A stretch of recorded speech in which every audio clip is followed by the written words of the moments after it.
from Imam Shafi, based on the authority of Ibn al-Hakam, that Imam Shafi said that the 100 traditions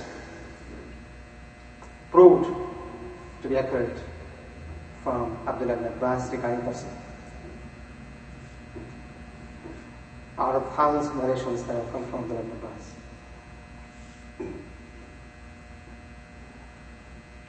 If this quote from Imam Shafi is accurate,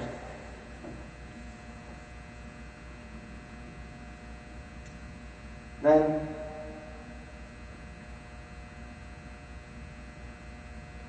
the bulk of his traditions are questionable.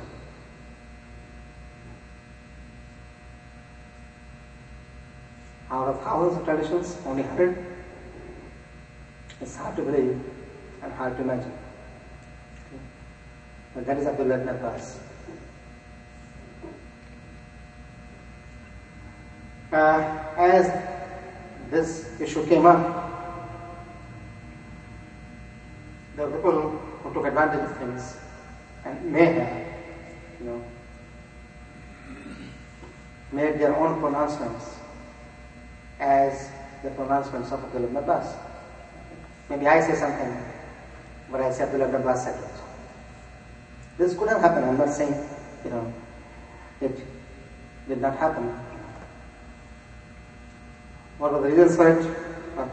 That is our other topic when we talk about, the Masood Tafseer, why the Tafseer was changed, altered, things like that.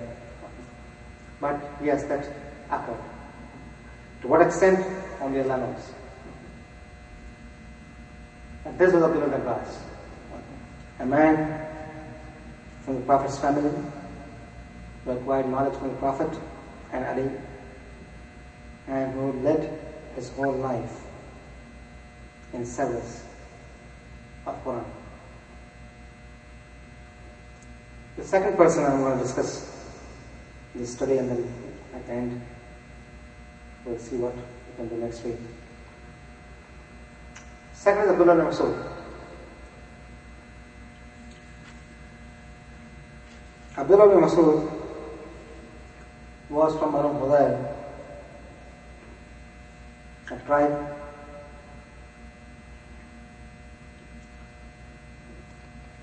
from the lower ranks of Quraysh. One of the first ones to accept Islam.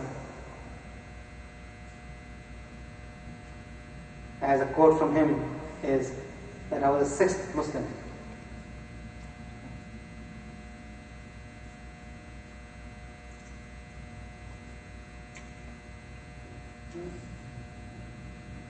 Once he went to the mosque, the Haram of Kaaba, after accepting Islam, and recited Quran loudly.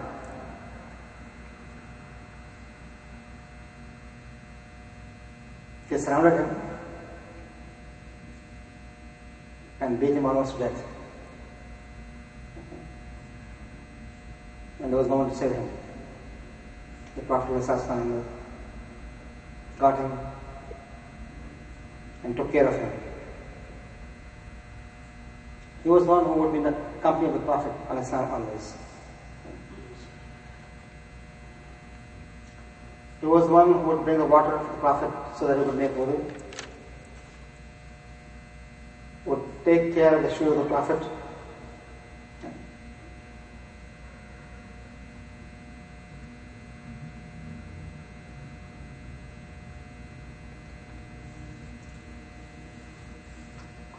Was so close in doing duties that some companions regarded him as the part of the Prophet's family.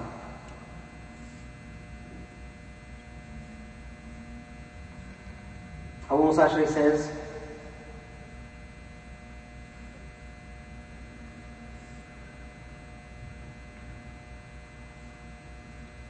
that we became Muslims, we accepted Islam, me and my brother.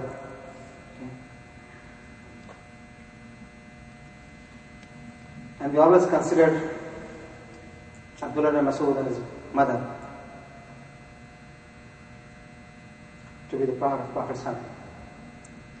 So close they were to the Prophet. Abdullah ibn Masood was the first Muhajirin who went to Habsha, Ethiopia.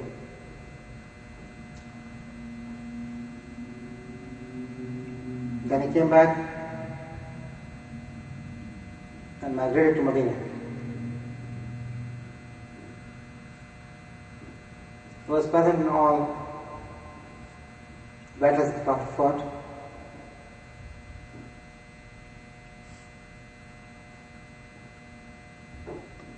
And he was the one who, in the Battle of Badr,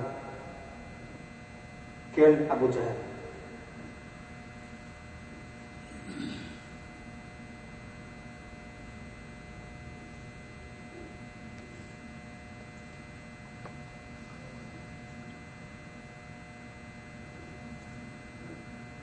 Became a treasure at the time of Umar bin Khattab, the seventh caliph.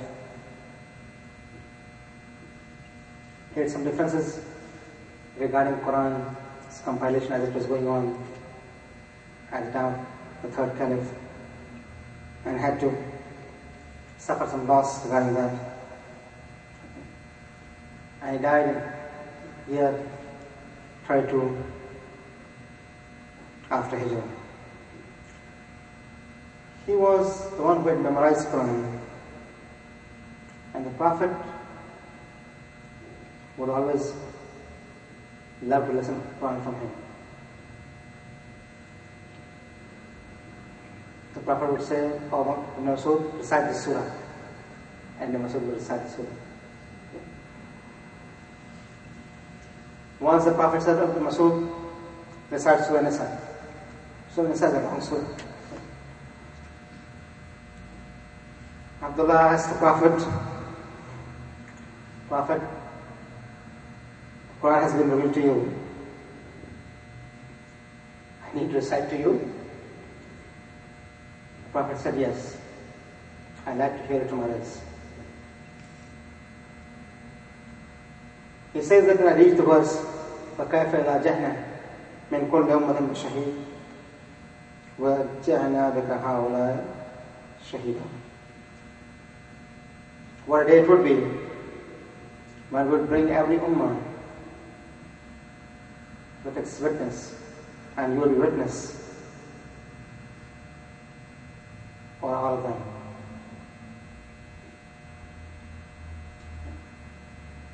Masood says that the Prophet's eyes dampened and the tears rolled in his cheek.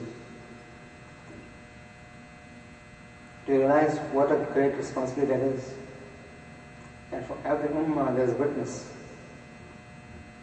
And there is a witness over all those witnesses, and that is the Prophet himself. The sheer magnitude of the responsibility.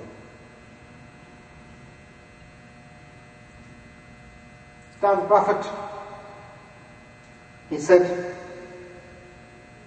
one who wants to recite Quran the way it was revealed should recite the way Abdullah ibn Masood has.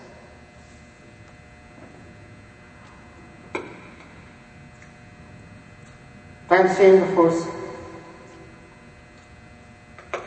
and when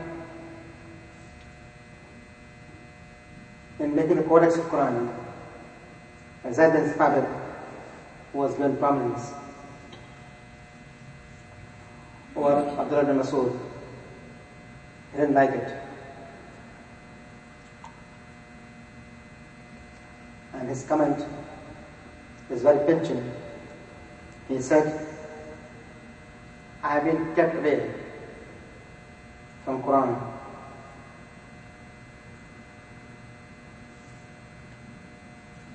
and that station has been given to someone